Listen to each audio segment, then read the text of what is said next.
तो तीसरा क्वेश्चन जो मैंने अभी आपको पहले के क्वेश्चन पढ़ाए लगभग वैसा ही सिमिलर है, लेकिन क्योंकि मैंने आपसे प्रॉमिस किया है कि मैं एक एक एनसीईआरटी के क्वेश्चंस आपको यहाँ पर करवाऊंगी, तो yes I will do for you. चलिए क्वेश्चन नंबर 3 ये कहता है कि 2 किलो सेब यानी the cost of 2 kg of Apple and 1 kg of grapes, एक साथ उनका कॉस्ट है कितना 160 रुपीज। यानी कि किसी दिन, मान लो किसी भी दिन 2 किलो सेब और 1 किलो अंगूर का दाम 160 रुपया है, ठीक है, कोई दिक्कत नहीं।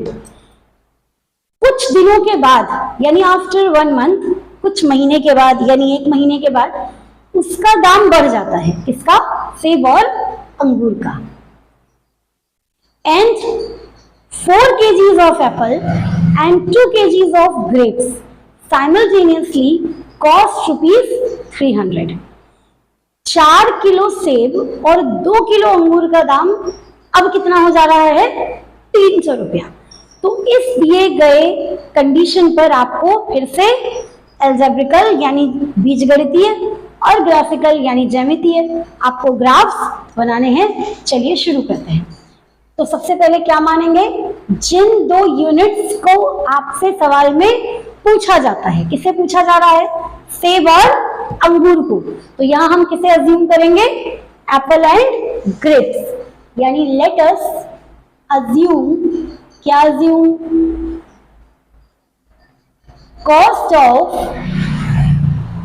1 kg of Apple ₹X, cost of 1 kg of grapes ₹Y। 1 kg apple X, 1 किलो अंगूर Y। अब पहली कंडीशन ये कहती है, यानी अकॉर्डिंग टू प्रॉब्लम फर्स्ट, 2 किलो सेब यानी 2x, 1 किलो अंगूर यानी y is equals to 160 rupees. 2 किलो सेब 1 किलो अंगूर मिला करके कितना रुपया देना पड़ रहा है, 160 रुपया। अब आप किसी और दिन गए, ठीक है, अब आज दाम बढ़ा हुआ है, अब आपने फिर से खरीदा, कितना खरीदा, 4 किलो सेब, 4 किलो सेब यानी 4x, 2 किलो अंगूर, कितना रुपया दिया दुकानदार को, 300 रुपया। तो ये तो हो गया आपका एल्जेब्रिकल प्रेजेंटेशन। अब इसी के लिए चलिए बना लेते हैं ग्राफ।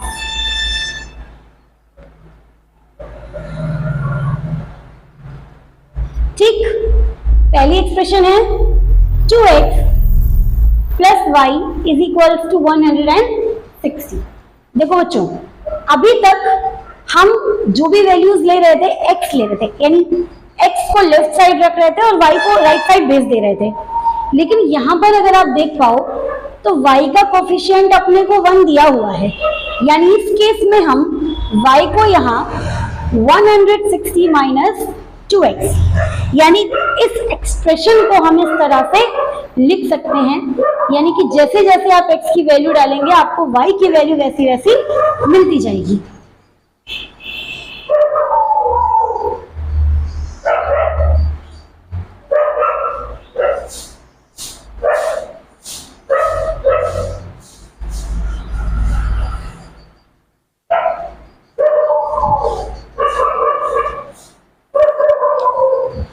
कहां से कुत्ता इतना भौंक रहा है,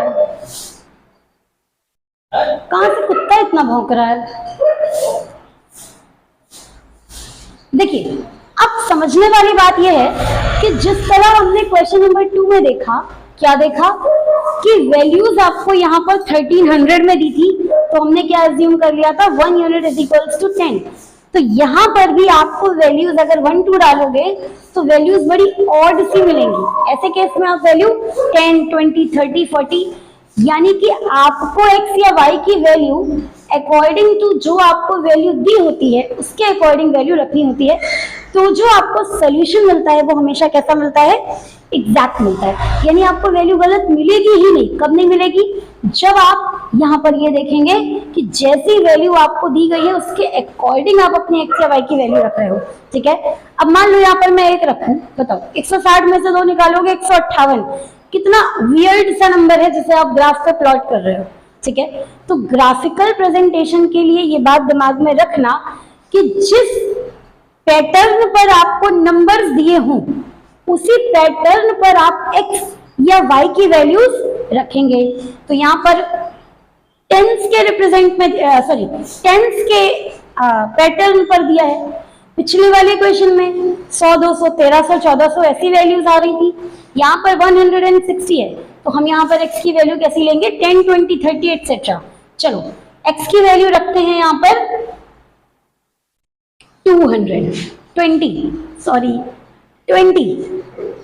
22 जा 40, 160 में से 40 क्या कितना आ जाएगा, 120।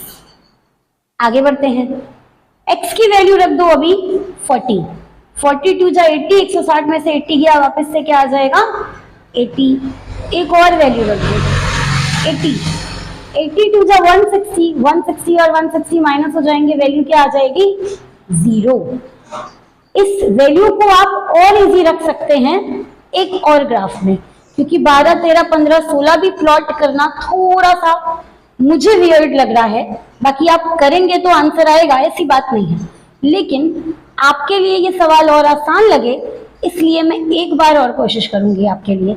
चलिए x और y थोड़े बड़े नंबर्स रखो। x की वैल्यू रखो आप 5 यानी 50, 52 जा 100, 160 में से 100 गया, y कितना आ जाएगा 60। Very good. चलिए अब यहां पर वैल्यू रखो 60, कितनी 60, 62 जा 120, 160 में से 120 जाएगा, यहां पर कितना आ जाएगा 40। अब यहां पर वैल्यू रखो जरा 40 मत रखो 60, चलो 70 रख लो, 72 जा 140, 140 में से 160 जाएगा, वैल्यू आ जाएगी 20। यानी अब जो आपको नंबर्स मिले हैं ये नंबर्स कैसे मिल रहे हैं, 1 से 10 के बीच में, क्योंकि हमने क्या लेना है 1 यूनिट इज इक्वल्स टू 10। तो मैक्सिमम वैल्यू कितनी आ रही है आपके पास 70 यानी 7। यानी 1 से 10 तक यहाँ पे आपको 16, देखो 16 तक आपको प्लॉटिंग करनी पड़ती। जब आप यहाँ पर वैल्यूज लेते तो आपको 16 तक की प्लॉटिंग करनी पड़ती, ठीक है। 12 तक की, 8 तक की, मतलब 12 तक की प्लॉटिंग करनी पड़ती। आप ऐसे लें या और इजी वैल्यू रखें, चॉइस अप टू यू, ठीक है। कोशिश बस यही करना कि वैल्यू जब भी रखते हो ऐसी वैल्यू रखो जो आपको आसान लगे, आप कर पाए आसानी से। दिमाग को हमेशा ऐसा ट्रेन करो। चलिए अब आते हैं दूसरे एक्सप्रेशन पर। ये तो था पहला एक्सप्रेशन, इक्वेशन नंबर 1। चलिए अब आते हैं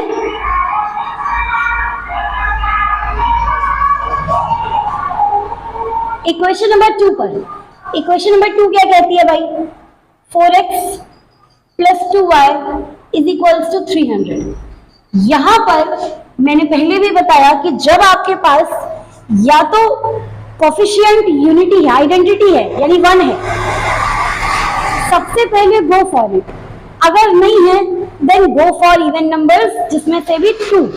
तो हम इन दोनों के रिस्पेक्ट में मैं y को लेना प्रेफर करती हूँ, क्योंकि 2 जब यहाँ पर नीचे नंबर से डिवाइड होगा तो आपको डिवाइड करने में थोड़ी सी आसानी होगी।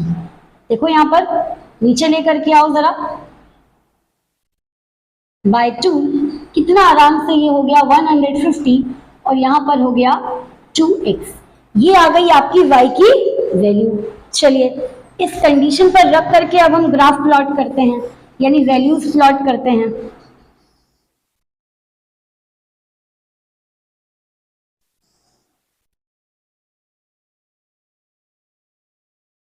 x और y, x रखते जाओ y मिलता जाएगा। चलो x की वैल्यू फिर से वही, क्या 10 20s में रखनी है, थोड़ी बड़ी वैल्यू रखो।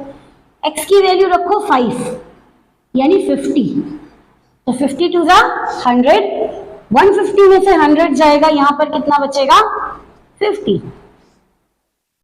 x की वैल्यू रखो 60, 62 जा 120, 150 में से 120 जाएगा, यहाँ पर बचेगा 30, ठीक है। x की वैल्यू रखो 40 नहीं, चलो 40 रख सकते हो वैसे। 42 जा 80, 170, 150 में से 80 जाएगा, यहाँ पर आपको बचेगा कितना, 15 इधर और 7, 70, ठीक है। आई गेस यहां तक समझ में आ रहा है। ये भी वैल्यूज कैसी है, 1 से 10 के बीच में। अब जब आप इसे ग्राफ पर ड्रॉ करेंगे तो आपकी वैल्यू कुछ इस तरह से आएगी। एक मिनट,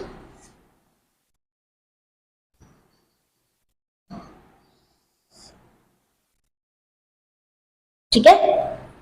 अगेन 1 2 3 4 5 6 7 8 1 2 3 4 5 6